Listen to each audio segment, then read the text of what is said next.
Abraham, Lecha ulzaracha, to you and your descendants, L'rishtecha et eretz megurecha, to inherit the land, Hashem natan Elokim LaAbraham, that God gave Abraham. But this is more spiritual, which means, in other words, this is exactly the point. The point is that Yitzchak wanted to give two blessings. And the blessing that he gave in the beginning was really for Esav, even though he gave it to Yaakov, which was anything that is physical. The spiritual one took place later, but again, Rivka realizes that Yaakov has to get both of those blessings, and that is the interpretation of this formula. Now, with that in mind, I would like just to speak a few minutes about what is happening in the Orthodox world and try to apply what we spoke about, especially the last point. The idea that Yaakov, according to what Rivka understood, is going to be the one who is going to get both physical and spiritual blessings. In other words, he's going to be a man who's out there in the world, but he's going to be spiritual at the same time. So, today, in the Orthodox world, there is this concept of a kollel, of learning. And this is a great concept, by the way. People are going and they are learning. They're spending time, they're spending their lives learning. But the question that we may ask is it really for everyone? Because especially when you go to, even outside Israel, in the United States you find it, especially in Israel, there's this struggle in Israel between the Charedim and the Chilonim and the government involved of learning or not learning, where the Charedim claim that, you know what, everyone has to go and learn. And the government is claiming, or the Chilonim are claiming, why are you different than us? The fact is, the same way that we are working and we are contributing, you have to do the same. So if Rivka, let's say, would be living today, what would she say about it? It seems from what we just learned, Rivka understood, again, that Yaakov, even though he was Ishtan, Yoshev Ohalim, he was someone who is sitting in the tent and spending his time connecting to God.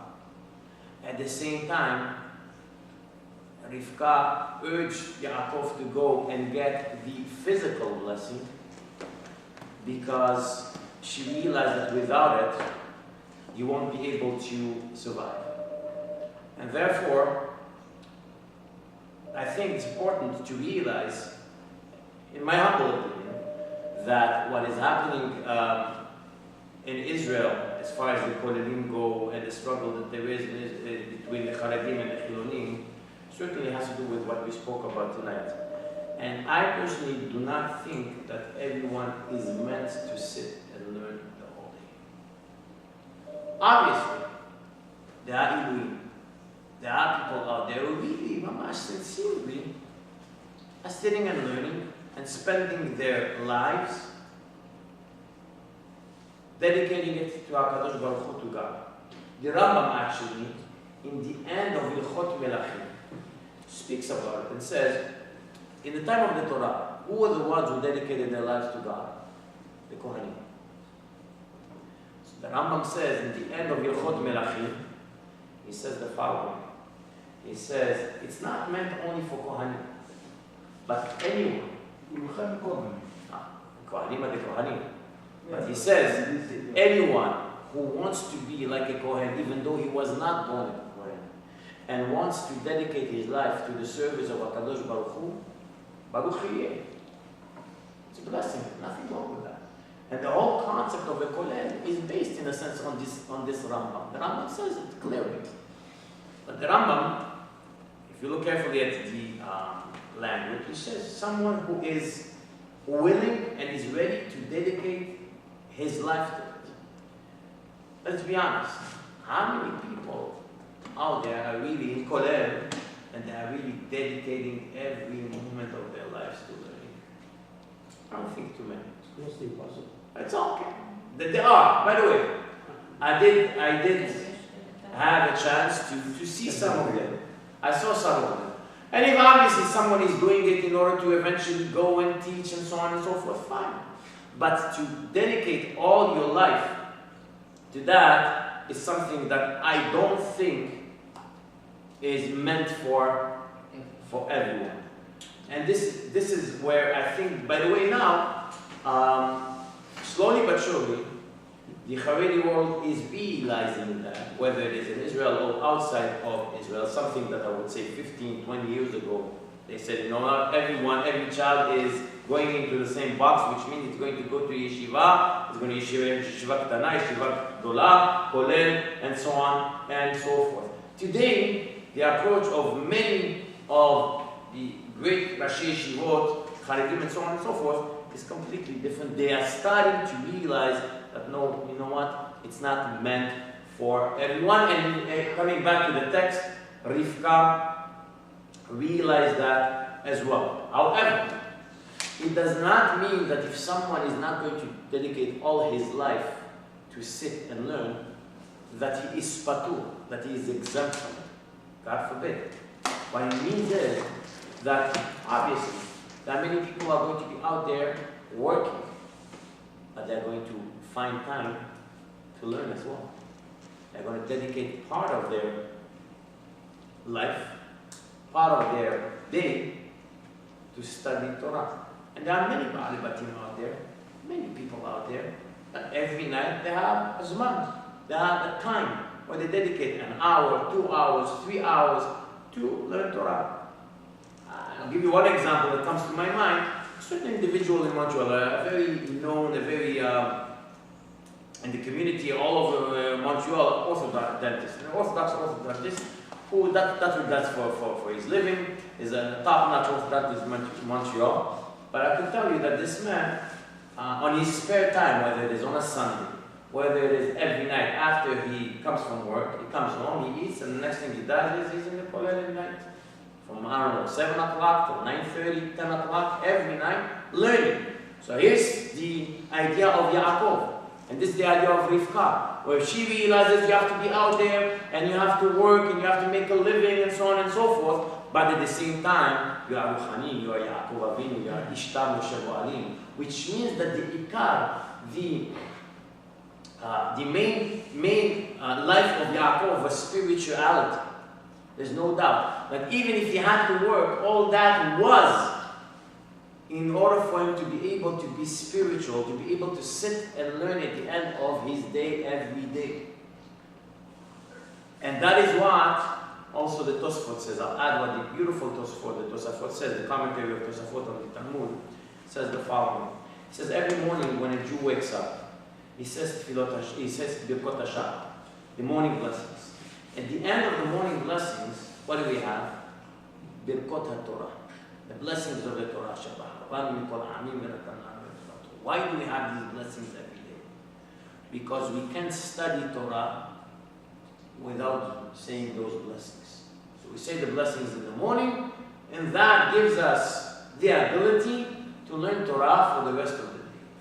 So the Tosafot has a very good question, an excellent question. He says, fine. So you do it in the morning. He says, Birkot HaTorah, you say your Shahrit, you finish your Shahrit, you go, you have breakfast, and you go to work. Fine. You finish work, you come back home, and then you want to learn Torah. Do you have to repeat these blessings again? The answer is no. The blessings that you said in the morning are good for the whole day. But he asks the question, says, but while working, you were disconnected from the Torah. And if you were disconnected from the Torah, when you come back to it, you have to say bracha again. Answer this toss for the beautiful answer. He says, actually not. Because a Jew lives his Torah when he's working as well. The Torah is not something that we leave in the Aron HaKodesh. So there is no ifsek here. There's no ifsek. There is a continuous Exactly Torah. that. Going to work, that's Torah. Exactly that. That's exactly it. The fact is, when someone, a Jew, is waking up in the morning and he does his shaharit and he puts his talit and tefillin, and he takes out the Sefer Torah on a Monday or on a Thursday or on a Shabbat, and he puts back the Torah into the Heichal, into the Aron HaKodesh, the Torah has to stay with him in his heart, in his mind. When he leaves the Bet HaKnesset, the Bet HaKnesset has to live with him and has to accompany him for the rest of the day, for the rest of his life. And that is why the bracha of Birkat Torah is not repeated, because as a Jew you have to live as a Jew. Every moment has to be spent as a Jew.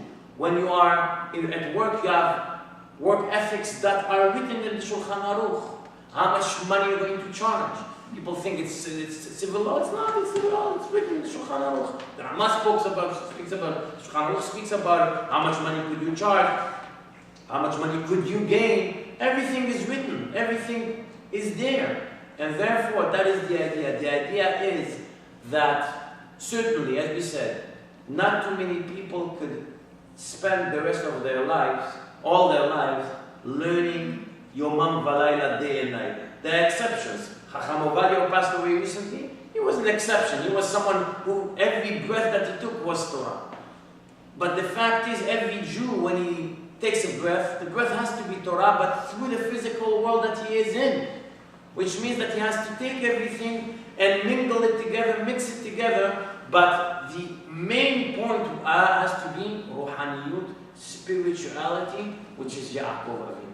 Because that's how the Torah describes Yaakov Avinu, as Ishtam Yoshev Ohalim, is someone who is sitting and learning. And all the rest is secondary to it. Everything, all the wealth that he got when he went out of Lavan's house and so on and so forth, was secondary to who Yaakov Avinu was. And this is the idea of being Am Yisrael, or being part of Am Yisrael. And this is something that I spoke about before many times, when we have all these worries about what's going to happen to the Jewish world, now in North America, with all these, the study that came out recently about intermarriage and Jews disappearing and so on and so forth.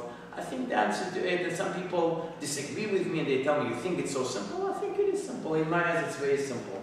If you want to continue on with your Judaism, if you want to have a family that is going to continue on in your traces, in your tradition, the fact is you have to live like that. When you live like that, there's no guarantees, but certainly there are better chances that your children, your grandchildren, descendants to come will continue on in the path that you already paved for them. And that is what Yaakov Avinu exactly did. The teaching was, I'm going to be out there, I'm going to have wealth, I'm going to be involved in the physical world, because that's what happened after he got this bracha, this blessing from Yitzchak Avinu, from his father. But at the same time, everything is going to be in order to serve HaKadosh Baruch Hu, in order to be spiritual. Thank you very much. You heard everything? Was it good? Okay, have a good night.